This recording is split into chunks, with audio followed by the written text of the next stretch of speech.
Isabel Fernández, muy buenos días. Buenos días. Ella es la presidenta de Previre. Isabel, Previre es una asociación de salud mental y LGTBIQ+. ¿Es así? Así es. Bueno, Isabel, y en la asociación que está ubicada aquí en Vila-real, que es de la ciudad de Vila-real, se están llevando a cabo varios proyectos. Entre ellos, fíjate, este es interesante, ¿no? Sobre todo para que la gente entienda cómo funciona eso de la ayuda. Uno de ellos son grupos de ayuda mutua. Sí, hay dos. Ahora mismo se han puesto en marcha el grupo de ayuda mutua para abusos sexuales en la infancia, que lo lleva ahora mismo Akasi, la presidenta, Inma. Y luego uno de risoterapia, porque como estamos siempre con el no me da la vida en la boca, pues hemos decidido hacer uno para desconectar y tomar conciencia del aquí y el ahora y reírnos, desconectar un poco de esa presión y ese trabajo, esa economía de la hora, del tengo que hacer trabajo y más trabajo. Y pues hemos decidido montar esos dos grupos y gracias a una colaboradora de la asociación, Rocío Yeste, hemos conseguido un aula en el Centro Cultural de la Marina en el Grao para poder llevarlo a cabo todos los martes hasta el 18 de junio, de 5:30 a 7:45. Los grupos, básicamente, menos el de abusos sexuales, que es privado, y preferiblemente hay que avisar a la coordinadora, en este caso Inma, para poder acceder por la confidencialidad. Al de risoterapia puede venir quien quiera, con la compañía que quiera, claro. Consiste en reunirse, en este caso en el aula que se nos ha cedido, para poder explicar los problemas, poder, en el caso de la de risoterapia es para reírse, hacer dinámicas y no de manera descontrolada, porque siempre hay que tener cierto control y cuidar el material que se paga con el dinero de todo el mundo, pero sí que es un poco para desahogarse, desinhibirse y tener ese espacio de disfrute propio, ¿no? En el caso del abuso sexual en la infancia, pues es más para apoyarse entre todos los miembros, todas las personas que decidan acudir y respaldarse un poco en esa experiencia propia que nos parece tan ajena, tan extraña y realmente la puede sufrir cualquiera. Y luego también que la sociedad tiene esa percepción de que es más habitual a alguien de la calle, alguien ajeno a la vida, y realmente es mucho más probable que ocurra en el hogar. Entonces es para eso, ¿no? No es tanto para disfrutar como el que yo he organizado, el que yo coordino, sino para eso, compartir la experiencia, apoyarse los unos a los otros y así poder un poco llevar mejor y aprender a vivir mejor con ese problema y esa experiencia. Otra de las cosas que tenéis en marcha es unos programas que se llaman Pinpoint, que puede tener acceso cualquier persona, siempre están en YouTube, es decir, los tienes, Isabel, tú en YouTube, y ya tienes dos concretamente, ¿no? Sí, así es. Pinpoint SM nació, al principio era intención de hacer unos podcasts, pero viendo que podía llegar a más, decidimos convertirlo en un proyecto de podcast, pero con un fin de concienciación y sensibilización sobre problemas que o no se ven o están más normalizados que los pasamos por alto. En la primera temporada, que ya la hemos estrenado hace un mes, llevamos 2 capítulos. Y el primero lo estrenó Yeray Gangura, que es un actor que ha salido en Vestidas de Azul, una serie que estrenaron en diciembre del año pasado. Hablamos sobre los referentes transmasculinos en la sociedad. Porque si bien vemos que ahora mismo está en auge pues la serie de Veneno, que la estrenaron hace ya 2 años, Vestidas de Azul, las pasarelas de Vogue, por ejemplo, donde sale Alex Saint, que es la maquilladora de Aitana, estamos viendo un auge de referencias transfemeninas. Sin embargo, si no ahondamos en el kit de la cuestión, no vemos referentes transmasculinos.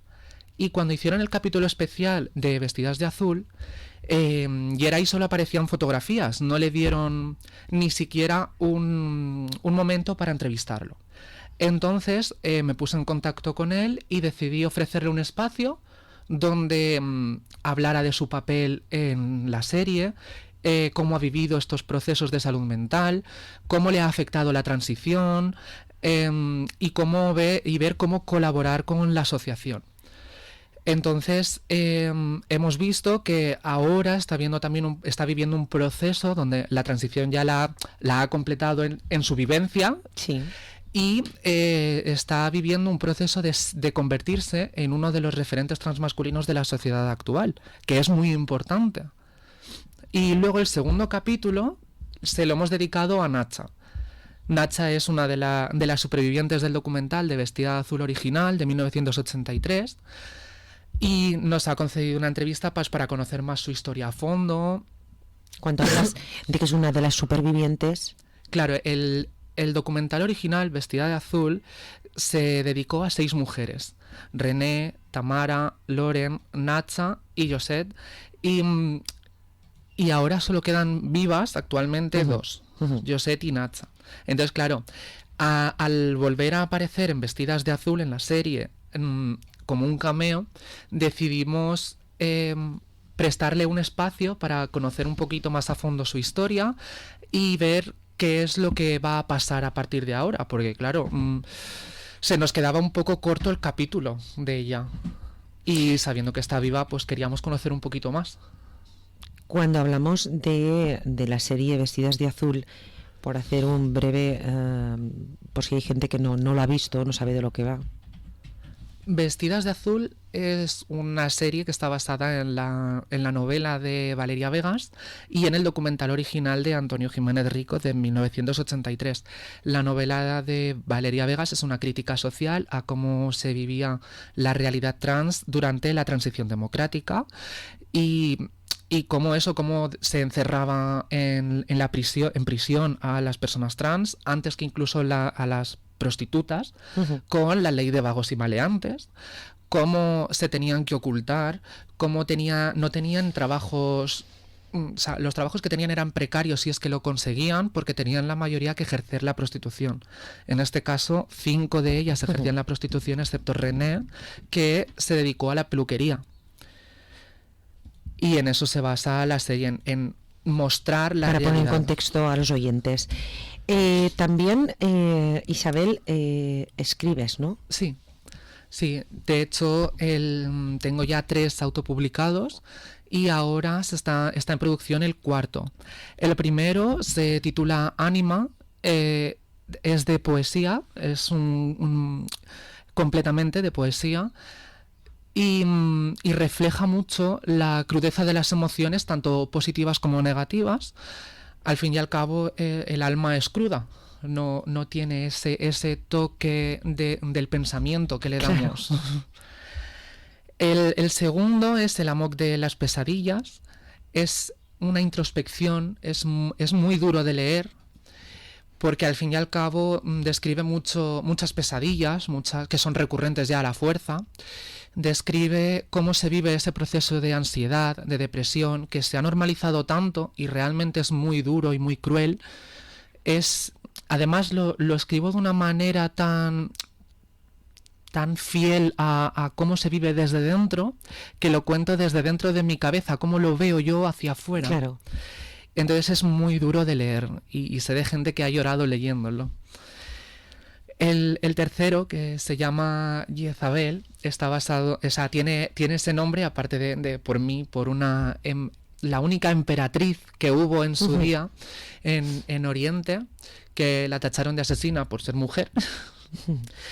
Y cuenta problemas de la sociedad actual, pues acoso en el trabajo, malos tratos, violencia intrafamiliar, y cómo ese compendio de problemas pues puede reducir a la mínima expresión de una persona. Terrible. Sí, es terrible. El último, que aún no ha salido, 1460 días. Está basado en la historia de 4 mujeres que sufren violencia, tanto en el hogar como fuera, sus parejas, institucional. Hay ideación suicida. De hecho, hay cartas de suicidio reales, no están inventadas, son reales. ¿Está basado en hechos reales? Sí, todos están basados en hechos reales, pero este es el más duro porque son recuerdos no muy lejanos. Al tener 24 años no puedo tener recuerdos lejanos. Y hay cartas reales de intentos de suicidio, hay representación de abusos sexuales en la infancia, tanto externos como familiares, hay violencia intrafamiliar, hay malos tratos por parte de los padres a una de las protagonistas. En fin, es como una continuación de Jezabel porque es un compendio de problemas que al final lo que hacen es que esos agresores tengan un poder sobre ti, que te anulan como persona, tanto física como psicológica como emocionalmente, y te dejan a merced de una persona que no sabes qué hacer, te convierten en un títere. Por ejemplo, el mes de marzo, bueno, está el Día Internacional de la Mujer, evidentemente, pero está dedicado a la mujer. Desde vuestro punto de vista, desde Previre, el mes de marzo, ¿qué interpretación le dais? Es decir, para vosotras... Pues a ver, estuvimos aquí leyendo cuando se hizo la lectura del manifiesto feminista, y la verdad es que es muy duro ver cómo todavía se cometen crímenes atroces, porque realmente son atroces. No debería de haber violencia ni de mujer a hombre, ni de hombre a mujer, ni entre mujeres ni entre hombres, pero vivimos en una sociedad en la que la violencia es inevitable. Bien sea por comparación de clases, comparación de trabajos, da igual el ámbito en el que estés, siempre va a haber algún tipo de violencia, ya sea visible o invisible. Entonces, claro, está muy bien reivindicar todos estos derechos, pero claro, que no se quede en una mera reivindicación, y cuando se reivindica la igualdad, que se haga para todo. ¿Qué quiero decir con que se reivindique la igualdad para todo? Que no por el hecho de que una mujer sea una mujer se le den ciertos privilegios que dicen por ahí, sino que se contemple a la mujer en su totalidad. Es decir, no por ser una mujer blanca va a tener más privilegios que por ser una mujer racializada o que una mujer trans. Es decir, si es mujer, es mujer. No hay que sesgar. Al fin y al cabo, todas las categorías por las que se analizan a las personas son transversales. Entonces no se puede... Es como los derechos. Los derechos son inalienables, pero también son indivisibles. Tú no puedes disfrutar de unos derechos sí y de otros no. O en la teoría no se debe. Con lo cual, a la hora de definir o clasificar a una mujer no se puede separar por categorías. Entonces, ¿se separa por categorías? Muchas veces, y la gente que está en la política muchas veces lo hacen, no sé con qué fin o si lo hace conscientemente, pero lo hacen. Entonces yo creo que si hablamos de igualdad debería ser a todos los niveles y de manera transversal. Isabel, tú tienes menos derechos, en este caso, el Día de la Mujer, es decir, tú eres una mujer, Isabel Fernández. Sí, y de hecho en la Comunidad Valenciana tenemos una ley trans, independientemente de la ley estatal, que al iniciar el proceso de transición se nos expide un carné en el que el género se pone acorde a tu identidad. Sin embargo, en muchos sitios, sobre todo en instituciones, no se te trata acorde a tu identidad, por mucho que muestres el carné. ¿Cómo estamos? Porque claro, yo no sé si conoces la situación del resto de España. Has hablado de la Comunidad Valenciana. ¿Cómo estamos aquí? Pues la verdad es que, a ver, conozco casos aislados, no puedo generalizar, pero sí que conozco casos aislados tanto en Andalucía como en Madrid como en Barcelona, y la verdad es que la situación es muy diferente. En Madrid, por ejemplo, están muy cansados de que hayan derogado la ley trans, porque ahora se ha permitido terapias de reconducción, cosa que, aparte de ser inviable, es una atrocidad. Es como... No sé, es como decir que un atún hembra vuelva a ser macho simplemente por querer reducirle el peso, y es inviable, porque un atún, cuando alcanza un peso y un tamaño, cambia de macho a hembra, entonces es inviable. Pues lo mismo con las personas. Si una persona es una mujer, va a ser una mujer toda su vida, y si es un hombre, va a ser un hombre toda su vida, independientemente de la genitalidad que tenga. En Barcelona sé que lo tienen un poco mejor porque tienen un Transit, que es una asociación LGTB, igual Sí. que en Valencia está Lambda, Sí. y tienen su propia red, tanto de grupos de ayuda mutua, como profesionales de psicología, como también endocrinología, entonces va un poco aparte. Claro, es que yo quería llegar al punto de lo que pretende Previre, es decir, cómo estamos y el fin de esta asociación es conseguir, por ejemplo.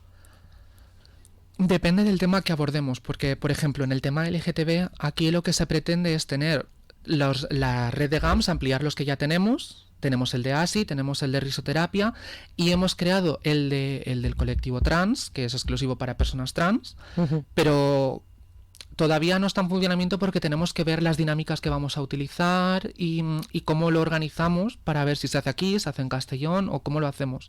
Preferiblemente querríamos hacerlo aquí en Villarreal, ya que la asociación está aquí. Pero más allá, a nivel institucional y a nivel médico, nos gustaría tener nuestro propio sistema, igual que tiene Lambda para Valencia, pero aquí a nivel de Cuando Castellón. hablamos de lo que tiene Lambda en Valencia y lo que tiene aquí en Castellón, por ejemplo, hablamos de un endocrino, que tienen un endocrino en Valencia. Claro, en Lambda tienen, igual que en Transit o en Transcan en Canarias, por ejemplo, allí tienen sus propios abogados, tienen sus propios endocrinos y sus psicólogos que son sexólogos. Entonces están especializados en tema LGTB para la asociación en cuestión. Entonces no haría falta recurrir a un hospital, no haría falta recurrir a un hospital de otra zona y se podría llevar todo desde la asociación independientemente del hospital. Uh-huh. O sea, cuando hablamos, por ejemplo, del endocrino, el tratamiento para una persona que está en el proceso es distinto que el tratamiento de un endocrino en cualquier persona que no tiene un proceso de estas características. Claro, a ver, el endocrino te lleva igual porque es su trabajo, entonces no, es a nivel hormonal.